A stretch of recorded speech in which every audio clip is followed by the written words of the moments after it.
Root canal treatment has to be performed if the dental nerve, technically called the dental pulp, from the Latin pulpa, has died or is infected. The patient may or may not experience pain after pulp death. Some causes of pulp death include deep-seated caries, severe heat generation during tooth cutting, severe periodontitis, or possibly chemicals used by the dentist, for example white fillings called composites.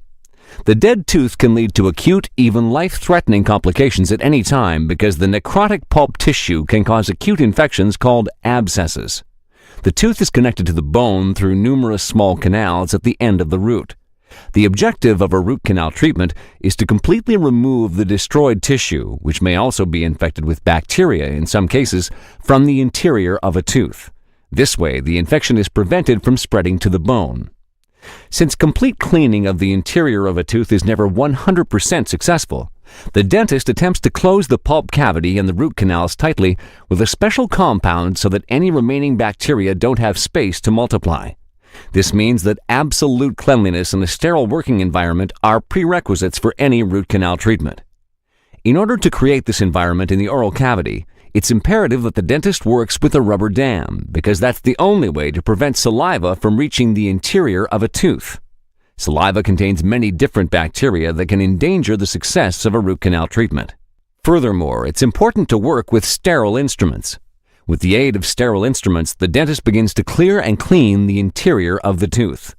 Special solutions are used intermittently for irrigation in order to flush out tooth chips, cell debris, and bacteria. It's important that all canals are reconditioned.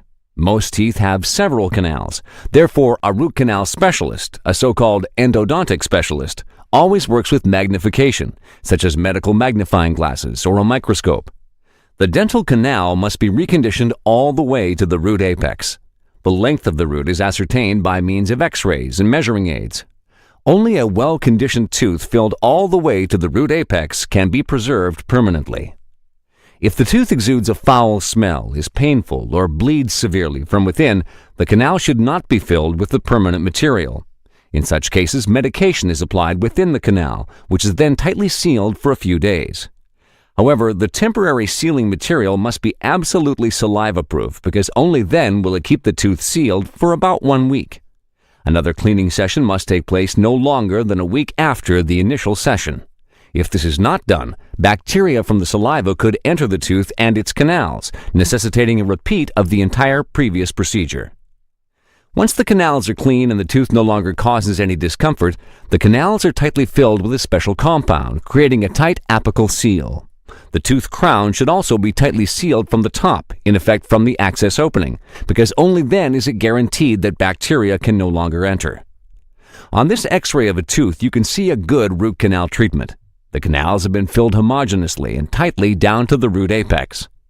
These filled canals are represented on the X-ray as a light strip within the interior of the tooth. Such a tooth is able to provide valuable service for an entire lifetime. Now we see an example of a tooth with a poorly performed root canal. The anterior root is not filled at all, while the posterior root is only half filled. Such teeth can cause trouble even after many years and can lead to conditions like acute bone infection or abscesses.